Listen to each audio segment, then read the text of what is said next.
कक्षा 12वीं के गणित विषय में आपका स्वागत है। आज का विषय है गणित में निश्चित समाकलन। तो आज हम निश्चित समाकलन के बारे में चर्चा करेंगे। तो आइए निश्चित समाकलन के बारे में जानते हैं। निश्चित समाकलन क्या होता है? जिसमें कोई कांस्टेंट नहीं जोड़ा जाता है। निश्चित समाकलन में एक तरह से न्यूमेरिकल वैल्यू प्राप्त होती है, यानी संख्यात्मक मान प्राप्त होते हैं। जैसे निश्चित समाकलन को हम दर्शाते कैसे हैं? ये समाकलन का प्रतीक है और इसको हम a b f x dx, जिसमें dx क्या है? इस दिए गए फलन f x का समाकलन गुणांक है। इसका समाकलन करने के लिए हम क्या करते हैं? जैसे f x का समाकलन f x हो गया तो उसमें लिमिट लग जाएगा a to b। इस वाले लिमिट को हम कहते हैं निम्न सीमा और इस वाले लिमिट को हम कहते हैं उच्च सीमा। यानी ये हो गया लोअर लिमिट और ये हो गया अपर लिमिट। तो एक उच्च सीमा है और एक निम्न सीमा है। अब देखिए इसमें हमने क्या बताया कि निश्चित समाकलन में क्या करते हैं? कांस्टेंट को नहीं जोड़ते हैं, यानी एक संख्यात्मक मान प्राप्त होता है।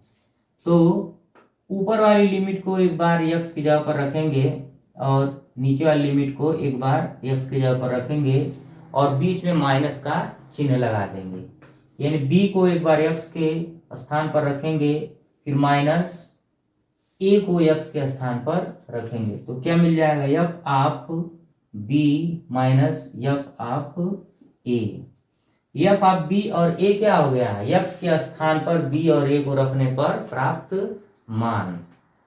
अब ये f x क्या है? ये जो f x है एक फलन है। f x क्या है? ये फलन है। इसकी जगह पर e की पावर x हो सकता है log x, हो सकता है tan x, हो सकता है sin इनवर्स x और हो सकता है x। इस तरह से ये पांचों फलन हो गए हैं। चरघातांकी, लघुगणकी, त्रिकोणमिति, प्रतिलोम त्रिकोणमिति यानी इनवर्स सर्कुलर फंक्शन, और ये हो गया अलजेब्रिक फंक्शन यानी बीजगणितीय फलन। तो इस फलन f(x) की जगह पर इनमें से कोई भी हो सकता है।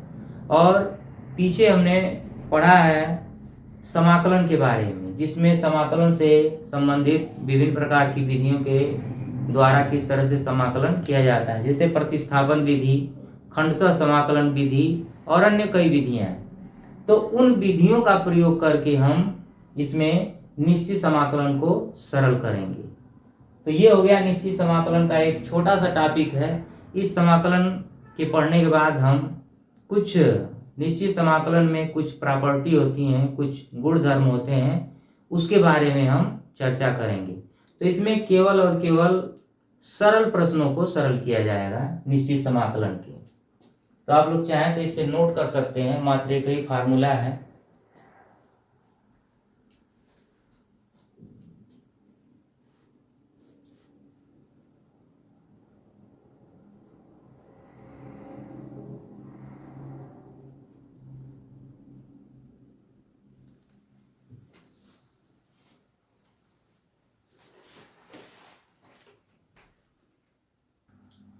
आइए अब हम इसमें कुछ उदाहरण करते हैं।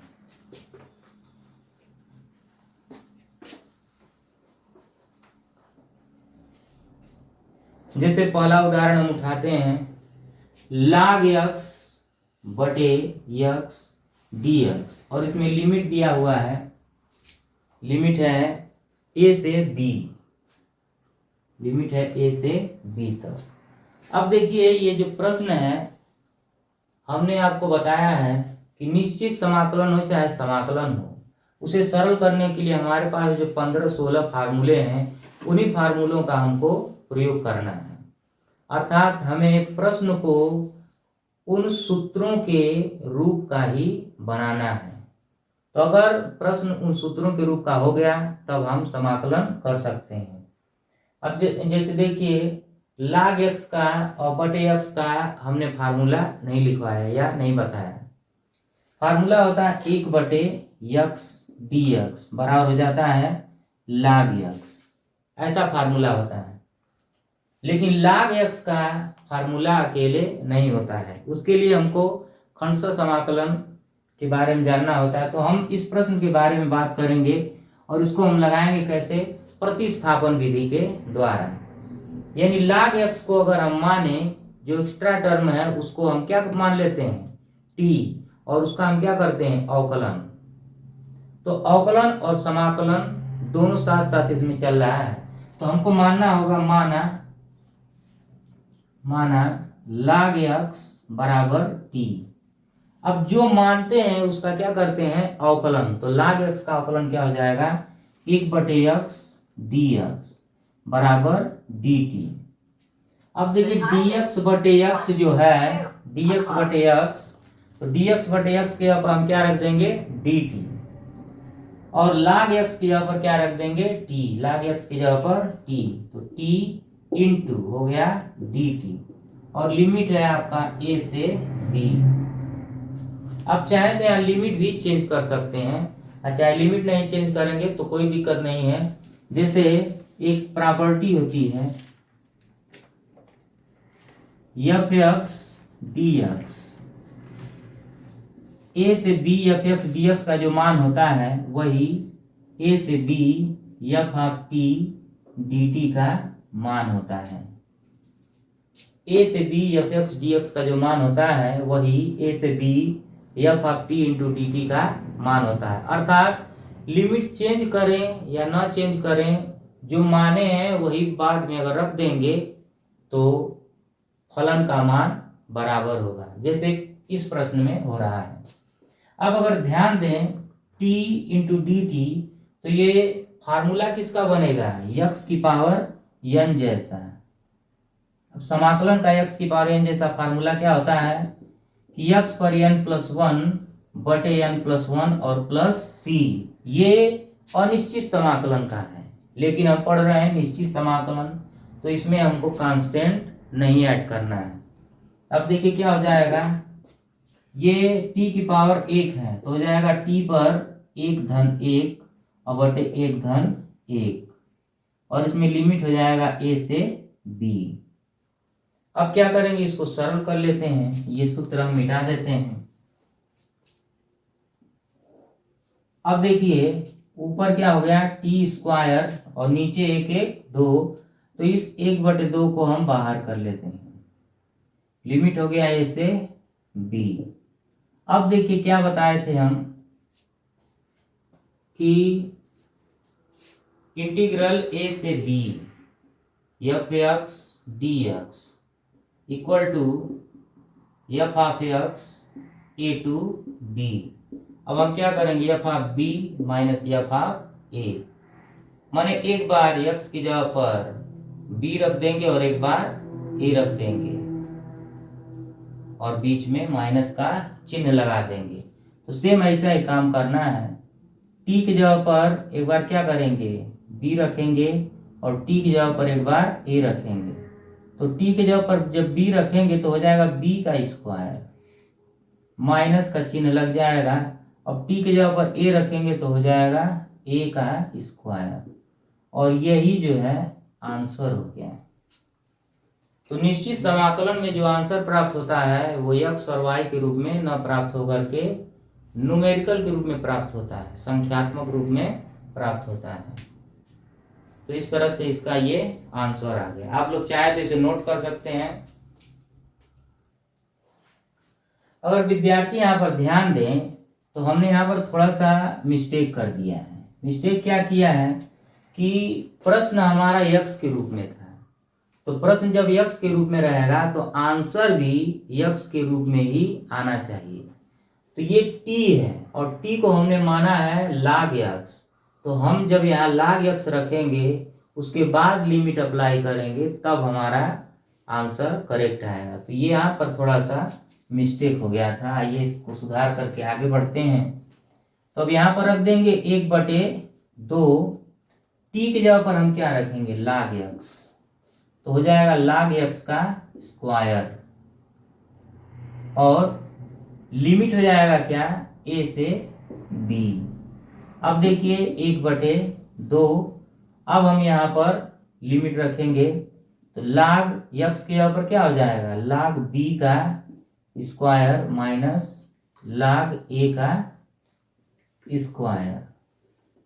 इसको हम आंसर लिख सकते हैं, चाहे तो log की प्रॉपर्टी भी लगा सकते हैं, चाहे इतना ही आंसर लिख देंगे, कोई बात नहीं होगी। log की प्रॉपर्टी भी हम आगे चाहे तो लगा सकते हैं। अब log की प्रॉपर्टी क्या है, जैसे देखिए इसको हम क्या लिख सकते हैं, ये हो गया ए स्क्वायर माइनस बी स्क्वायर। ए स्क्वायर माइनस बी स्क्वायर क्या होता है, एक कोष्टक में ए प्लस बी और एक कोष्टक में ए माइनस बी, तो ये हो जाएगा log बी और प्लस log ए एक कोष्टक में, फिर दूसरे कोष्टक में log बी माइनस log ए। अब देखिए सूत्र है log का क्या, कि log m plus log n बराबर हो जाएगा log mn, फिर होता है log m minus log n is equal to हो जाता है कितना, log m अपान n। तो ये फार्मूला इसमें अप्लाई करना है।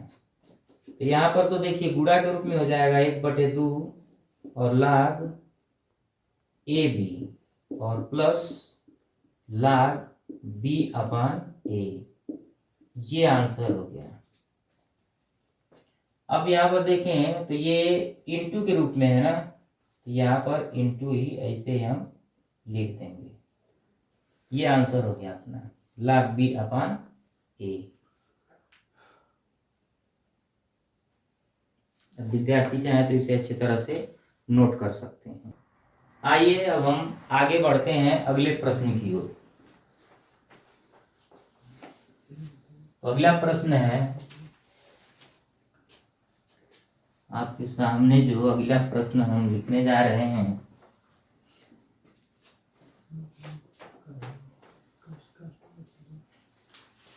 प्रश्न number 2, integral sec x into tan x dx। अब ये है क्या, निश्चित समाकलन, लेकिन कब निश्चित समाकलन होगा, जब इसमें लिमिट दिया रहेगा तब। वैसे ये क्या है, अनिश्चित समाकलन, तो इसमें हम लिमिट लगाते हैं 0 से π/4 तक। अब ध्यान दें तो ये बहुत ही आसान प्रश्न है, और है क्या, ये किसी का फार्मूला है। किसका फार्मूला है, sec x into tan x का समाकलन क्या होता है, sec x प्लस c, अनिश्चित समाकलन में, लेकिन हम पढ़ रहे हैं निश्चित समाकलन, तो यहाँ पर क्या हो जाएगा इसका फार्मूला sec x। अब लिमिट इसमें लग जाएगी 0 से π/4, 0 से π/4। अब क्या करना है, x की जगह पर एक बार पाई रखेंगे और एक बार 0 रखेंगे, तो sec π/4 माइनस sec 0। अब यहाँ पर ध्यान देने वाली बात ये है, ध्यान देने वाली बात ये है कि साइन के आगे, टेन के आगे, कास के आगे जो कुछ भी आता है वो एंगल बन जाता है। क्या बन जाता है, एंगल, थीटा। तो sec π/4, इस π/4 जो कि रेडियन में है, अगर हम इसको अंश में बदलें तो क्या करेंगे, 180/π का गुणा कर देंगे। ये किस में है, रेडियन में। कोण को किस में नापते हैं, रेडियन में। तो ये रेडियन में, इसको अगर हम अंश में बदलेंगे तो 180/π का गुणा करेंगे तो पाई से पाई कट जाएगा, और 45 चौक को होता है 180। तो ये आपका हो गया sec 45 अंश और माइनस sec 0 अंश। तो देखिए sec 45 का मान कितना होता है, करड़ी में 2, और sec 0 हो चाहे cos 0 हो, उसका मान क्या होता है, 1। तो ये आ गया आंसर। आप लोग इसे नोट कर लीजिए, फिर हम अगले प्रश्न की ओर बढ़ते हैं। आइए अब अगले प्रश्न की ओर चलते हैं। तो अगला प्रश्न है प्रश्न नंबर 3। अब देखिए, अगर आपको समाकलन पढ़ना है चाहे अवकलन पढ़ना है तो उसके लिए आपको त्रिकोणमिति का ज्ञान होना जरूरी है, क्योंकि पूरा कैलकुलस त्रिकोणमिति से ही मिलकर के बना है, यानी त्रिकोणमिति का पूरे कैलकुलस में प्रयोग है। तो इस वीडियो के बाद हम चाहेंगे कि एक त्रिकोणमिति का भी वीडियो आप लोगों के सामने दिया जाए। तो आइए देखते हैं तीसरा प्रश्न, cos square x D x. इसमें लिमिट है 0 से π/2। अब अगर ध्यान दें तो cos स्क्वायर एक्स का समाकलन हमको पता नहीं है, लेकिन इसको सूत्र के रूप में हम इस प्रकार से बदलें कि cos x हो जाए, sin x हो जाए या tan x हो जाए। अगर ये cos x, sin x, tan x के रूप का हो गया तो cos x का हमको फार्मूला पता है। cos x का समाकलन होता है sin x और sin x का होता है माइनस cos x। तो हम इसको अगर देखें तो हमारे पास त्रिकोणमिति में एक सूत्र है cos 2 थीटा बराबर 2 cos square theta minus 1, 2 cos square theta minus 1। तो यहाँ पर आप देख रहे हैं cos स्क्वायर एक्स। अब ये 1 को हम क्या करेंगे, इधर ला देंगे तो हो जाएगा 1 प्लस cos 2 थीटा बराबर 2 cos square theta. cos 2 theta के 3 फार्मूले होते हैं। एक होता है cos square theta minus sine square theta. इसका हम प्रयोग नहीं करेंगे, क्योंकि अगर इसका हम प्रयोग करेंगे तो इसका तो हम समाकलन निकाल सकते हैं, लेकिन इसमें जो साइन स्क्वायर है उसका हम समाकलन नहीं कर पाएंगे। इसलिए हम इन सूत्रों का प्रयोग करेंगे। और एक फार्मूला होता है 1 माइनस 2 साइन स्क्वायर थीटा। एक होता है 2 का स्क्वायर थीटा माइनस 1 और एक होता है 1 माइनस 2 साइन स्क्वायर थीटा। अब ये आया कहाँ से है, देखिए cos स्क्वायर थीटा बराबर होता है 1 माइनस साइन स्क्वायर थीटा। तो 1 माइनस साइन स्क्वायर थीटा और 1 माइनस साइन स्क्वायर थीटा क्या हो जाएगा, माइनस का 2 साइन स्क्वायर थीटा। तो इसी फार्मूले से ये दोनों फार्मूले प्राप्त हुए हैं। तो हम इस सूत्र का प्रयोग करके इसे लगाने जा रहे हैं। cos 2 थीटा बराबर होता है 2 cos स्क्वायर थीटा माइनस 1। अब देखिए हमको निकालना है cos स्क्वायर एक्स, यानी cos स्क्वायर थीटा बराबर हो जाएगा 1 प्लस cos 2 थीटा और पूरे का बटा 2। अब इसको हम दो भागों में ब्रेक कर सकते हैं, 1/2 धन 1/2 cos 2 थीटा। ये हो गया अचर। अब हम इसको यहाँ पर लिख ही देते हैं। तो ये हो जाएगा 0 से π/2 और 1/2 धन 1/2 cos थीटा के जगह पर क्या हो जाएगा x, 2x। अब दो फलनों की योगफल का ये हो गया समाकलन। अब हम क्या करेंगे, 0 से π/2 1/2 इंटीग्रल dx और प्लस इसको भी 1/2 को बाहर लिखते हैं, 1/2 0 से π/2 cos 2x dx। अब देखिए dx यानी कि एक का समाकलन x होता है, 1/2 x।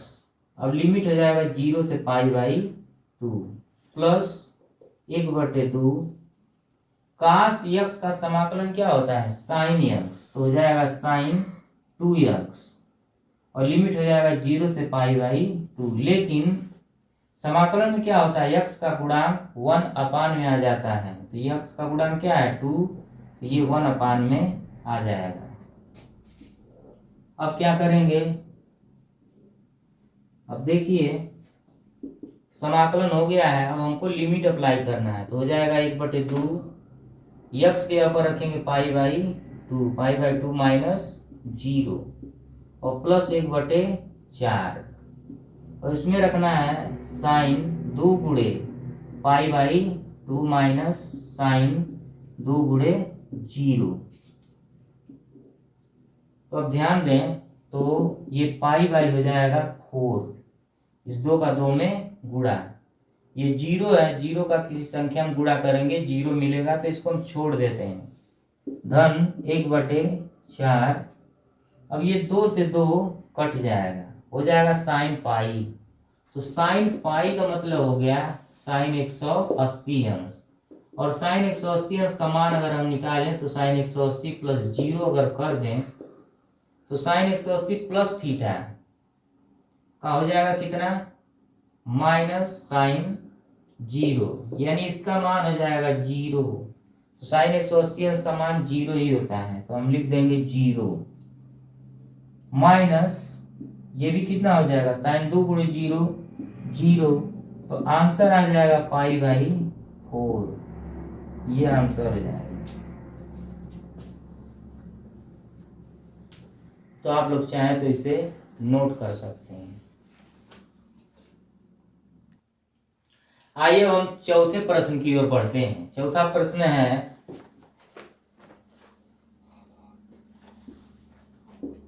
tan square x d x. इसमें लिमिट है 0 से पाई बाई 4। तो आप लोग चाहें तो इसको ट्राई कर सकते हैं। और अगर ध्यान दें तो ये भी समाकलन का सूत्र में नहीं आया था, यानी हमको त्रिकोणमिति से ही सूत्र प्राप्त करने होंगे और देखना होगा कि जो त्रिकोणमिति से जो प्राप्त सूत्र है वो हमारे समाकलन के सूत्र में आ रहा है कि नहीं। तो अगर ध्यान दें तो एक सूत्र होता है त्रिकोणमिति का जो सेक और टैन के बीच रिलेशन को बतलाता है।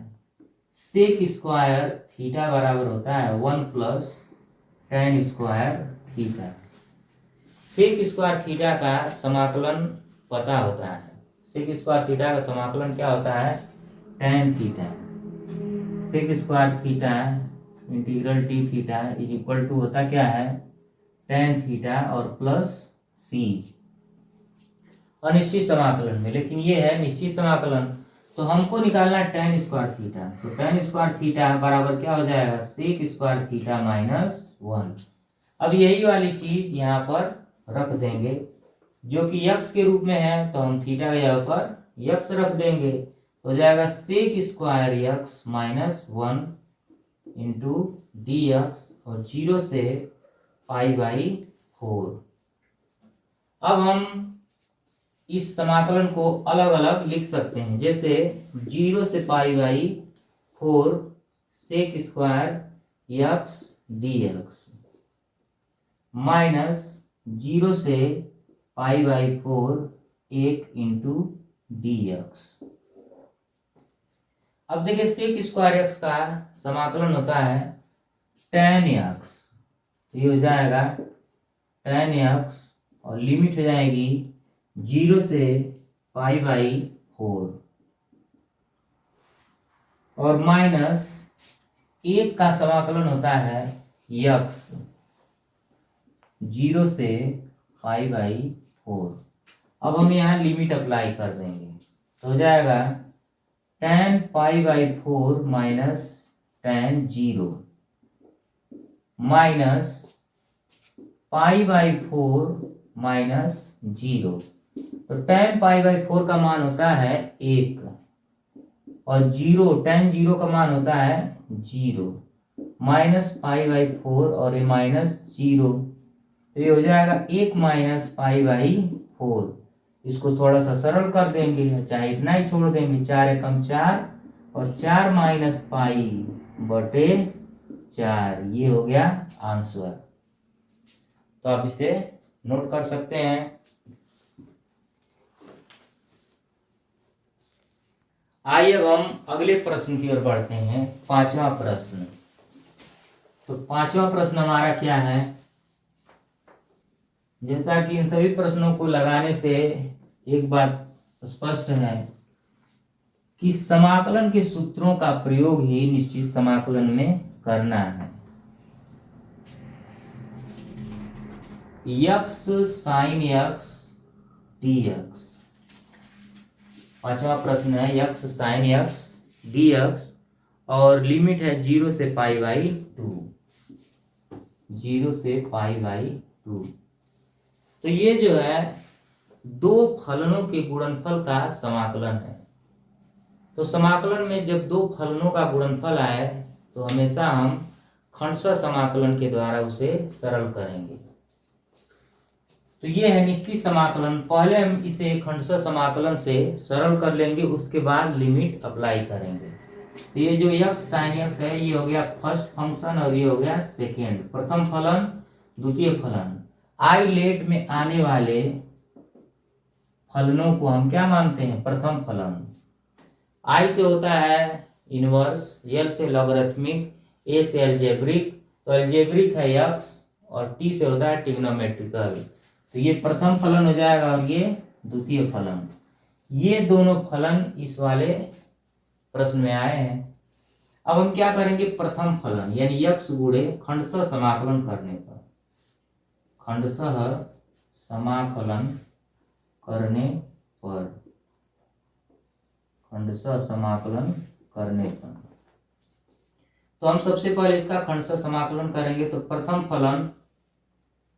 फलन गुणे द्वितीय फलन का समाकलन, यह integral sine x dx minus integral d dx of x गुणे इंटीग्रल साइन यक्स dx और फिर पूरे का dx।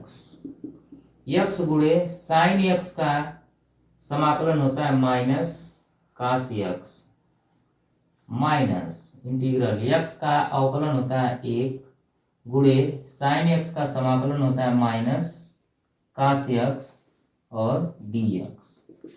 अब ये हो जाएगा माइनस यक्स कास यक्स, माइनस माइनस हो जाएगा प्लस इंटीग्रल कास यक्स dx।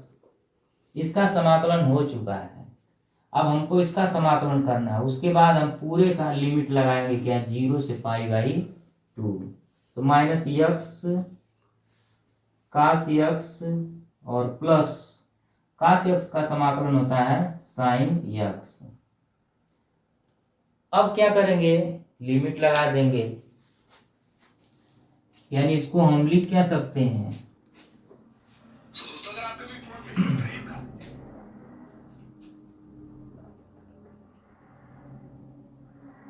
इंटीग्रल 0 से π/2 और यक्स साइन यक्स dx बराबर हम क्या लिख देंगे? माइनस यक्स कास यक्स और प्लस साइन यक्स और इसका लिमिट हो जाएगा 0 से π/2। अब ये सरल करने के बाद हम अंत में लिमिट अप्लाई कर देंगे। क्या हो जाएगा? माइनस π/2 अपर लिमिट रखेंगे इंटू कास π/2 और प्लस साइन π/2, फिर उसके बाद माइनस, अब 0 रखेंगे तो माइनस 0 गुणे कास 0 और प्लस साइन 0। 0 में किसी का गुणा करेंगे 0 ही मिलेगा। 0 तो ये पूरा 0 और साइन 0 का मान 0 होता है। ये हो जाएगा माइनस π/2 और कास π/2 का मान होता है 0 प्लस साइन π/2 का मान होता है 1 और ये माइनस पूरा ये क्या हो जाएगा? ये पूरा टर्म जो है 0 हो जाएगा, तो 0 लिख देंगे। ये भी 0 हो गया, यानी कुल कितना बचेगा? 1। तो आ गया इसका आंसर 1। अब 1 क्या है? एक निश्चित मान है, इसलिए निश्चित समाकलन इसका हो गया। यक्स निश्चित मान नहीं होता है, यक्स वैरी कर सकता है। यक्स का मतलब हो गया 2 भी हो सकता है, 3 भी हो सकता है, 4 भी हो सकता है। तो इसलिए वो अनिश्चित समाकलन के अंतर्गत आता है। और ये निश्चित मान है, एक है तो एक ही है। तो आप चाहें तो इसका स्क्रीनशॉट ले लीजिए या नोट कर लीजिए, बहुत ही महत्वपूर्ण। आइए हम छठवें प्रश्न की ओर अब आगे बढ़ते हैं। तो छठवां प्रश्न हमारा है,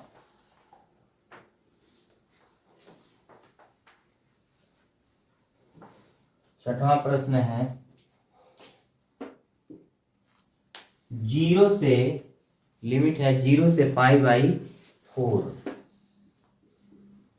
करड़ी में 1 माइनस साइन 2x और dx। तो अब देखिए, इसका भी हमको फार्मूला नहीं पता है, लेकिन हम त्रिकोणमिति के प्रयोग से इसे समाकलन के किसी विशेष सूत्र के रूप में प्राप्त करेंगे। तो आइए देखते हैं, एक को हम क्या लिख सकते हैं, cos स्क्वायर x और प्लस साइन स्क्वायर x। त्रिकोणमिति सरसंख्या में साइन स्क्वायर थीटा और प्लस cos स्क्वायर थीटा बराबर क्या होता है, 1 होता है। त्रिकोणमिति सरसंख्या में साइन स्क्वायर थीटा और प्लस cos स्क्वायर थीटा क्या है कि साइन स्क्वायर थीटा और प्लस cos स्क्वायर थीटा बराबर 1 होता है। और देखिए साइन 2 थीटा बराबर क्या होता है, 2 sine theta into cos theta. और एक फार्मूला a प्लस बी या a माइनस बी का होल स्क्वायर, a स्क्वायर और प्लस बी स्क्वायर और प्लस 2ab, लेकिन यहाँ माइनस है तो यहाँ पर माइनस हो जाएगा। तो यहाँ पर माइनस साइन 2x है, यानी साइन 2 थीटा है, तो हम क्या लिख सकते हैं, -2 sine x into cos x और पूरे का समाकलन, और ये करड़ी के भीतर है। अब अगर ध्यान दें तो क्या हो गया, ये 0 से π/4 cos स्क्वायर x धन sine square x minus 2 sine x into cos x, a minus b का होल स्क्वायर, यानी cos x minus sine x का होल स्क्वायर, और वो भी कहाँ, करड़ी के भीतर।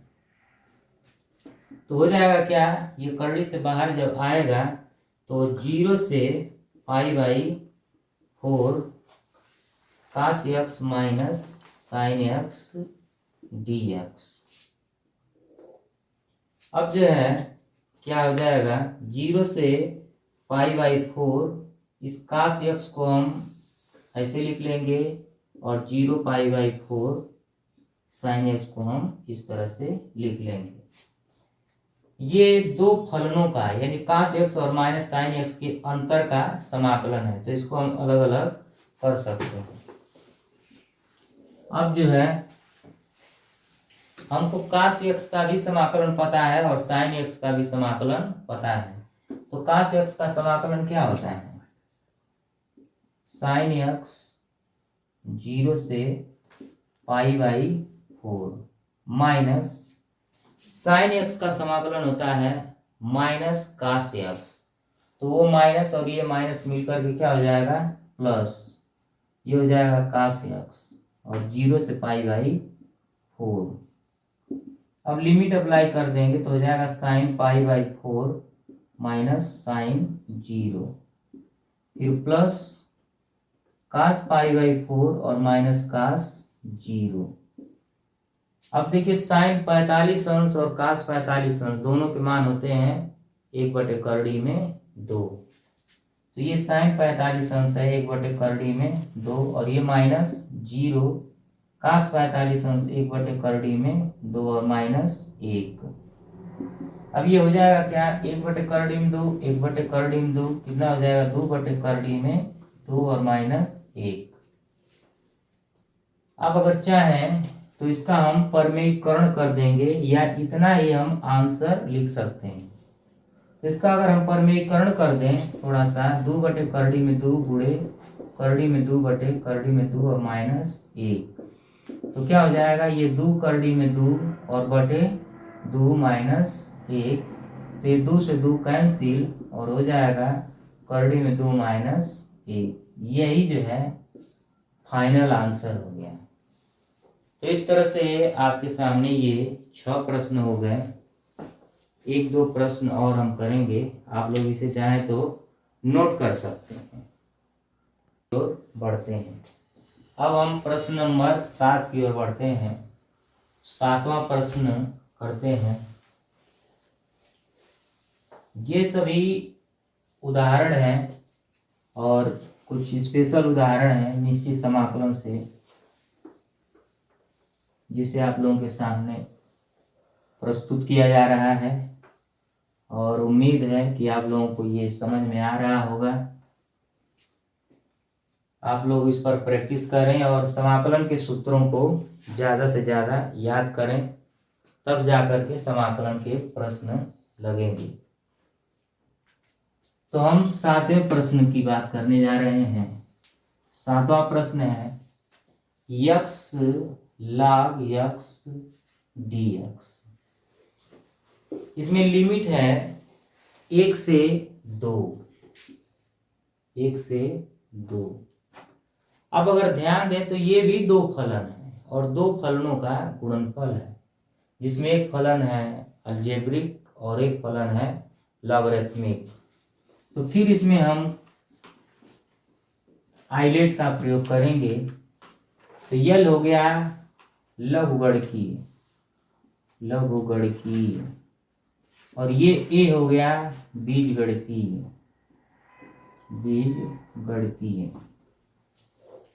तो होता तो ये है कि आइलेट में आने वाले फलनों को हम प्रथम फलन मानते हैं, लेकिन हमको ये भी देखना होता है कि जिसका हमको समाकलन नहीं पता होता है उसका अवकलन पता होता है, और जिसका समाकलन नहीं पता होता है उसको हम प्रथम फलन मान लेते हैं। तो log x को हम क्या करेंगे, यहाँ पर प्रथम फलन मानेंगे इस नियम के अनुसार। तो हम इसको प्रथम फलन मान लेते हैं और इसको मानते हैं द्वितीय फलन, और हमारा लिमिट है 1 से 2। अब फिर हम इसका करेंगे खंडशः समाकलन, फिर उसके बाद जो आएगा उसमें हम लिमिट अप्लाई कर देंगे। तो खंडशः समाकलन करने पर तो देखिए x हो गया क्या, द्वितीय फलन, और log x हो गया प्रथम फलन। तो ये हो जाएगा log x गुणे x dx minus integral d dx of log x। अब चूंकि log x का समाकलन नहीं पता होता है लेकिन अवकलन पता होता है, और आइलेट का भी अगर हम देखें तो आइलेट में यल जो है पहले आता है और ए बाद में, तो लघुगणकीय फलन को ही हमने प्रथम फलन मान लिया है, और बीजगणितीय फलन बाद में है तो इसलिए हमने उसको द्वितीय फलन मान लिया है। अगर ये आपको याद नहीं रहता है तो आप एक बात याद रखिए कि जिसका समाकलन नहीं पता होगा उसे हम प्रथम फलन मान लेंगे। जिसका समाकलन नहीं पता होगा उसे हम प्रथम फलन मान लेंगे, क्योंकि अवकलन हम सबका कर सकते हैं लेकिन समाकलन जितने हमारे पास फार्मूले हैं बस उन्हीं का कर सकते हैं। इंटीग्रल x dx और फिर पूरे का dx, ये हो जाएगा log x गुणे x का x स्क्वायर बटे 2 माइनस log x का समाकलन करना है कि अवकलन करना है d dx, यानी कि अवकलन करना है, तो हो जाएगा 1 बटे x गुणे इसका समाकलन करना है x स्क्वायर बटे 2 इंटू dx। अब ये x से x कट जाएगा, हो जाएगा कितना, x स्क्वायर बटे 2 इंटू log x माइनस 1/2 को हम बाहर कर लेंगे। अब यहाँ पर बचा है x की 1 घात, तो इसका अगर हम समाकलन करेंगे तो हो जाएगा x स्क्वायर बटे 2। अब ये हो गया x स्क्वायर बटे 2 into log x minus x square बटे 4। अब देखिए, अब जो फलन हमारा था वो ये था, खंडशः समाकलन से हमने इसको सरल कर लिया। अब हमारा लिमिट है 1 से 2। अब हम यहाँ पर लिमिट अप्लाई कर देंगे, यानी इसको हम लिख सकते हैं लिमिट 1 से 2 x log x dx is equal to x square by 2 log x minus x square बटे 4 और 1 से 2। अब हम अपर लिमिट को पहले रखेंगे तो 2 का वर्ग यानी कि 4 और बटे 2 इंटू log 2 माइनस 2 का वर्ग यानी कि 4 और बटे 4। अपर लिमिट हो गया। अब माइनस लोअर लिमिट यानी 1 रखेंगे तो 1 बटे 2 इंटू log 1 और माइनस 1 बटे 4। 1 का वर्ग 1 ही होगा। अब देखिए log 1 का मान क्या होता है 0। log 1 का मान क्या होता है 0। ये हो जाएगा 2 दूनी के 4 और ये 4 से 4 कट जाएगा तो हो जाएगा ये 2 log 2 और माइनस 1 बटे 2। ये हो जाएगा कितना 0 और माइनस माइनस प्लस 1 बटे 4। ये हो जाएगा 2 log 2 और माइनस 1 और प्लस 1 बटे 4। इसको हम चाहें तो सरल कर लें तो हो जाएगा कितना 4 गुना के 8 log 2 माइनस 4 और प्लस 1 फिर पूरे का बटा 4। तो आंसर हो जाएगा कितना 8 log 2 माइनस 4 में से 1 जाएगा हो जाएगा -3 और पूरे का बटा 4। चाहे तो हम इसको फिर अलग अलग कर सकते हैं तो 4 से कट जाएगा 8 तो हो जाएगा 4 दूनी के 8 2 log 2 माइनस 3 बटे 4। चाहे इतना आंसर लिख लें चाहे इतना आंसर लिख लें चाहे यही छोड़ दे आंसर हो जाएगा ये भी आंसर हो जाएगा। तो इस तरह से आपके सामने 7 प्रश्न लगाए गए और आप लोगों ने 7 प्रश्नों पर अभ्यास किया। आप एक बार इसे नोट कर लीजिए और चाहे तो इसका स्क्रीनशॉट ले सकते हैं।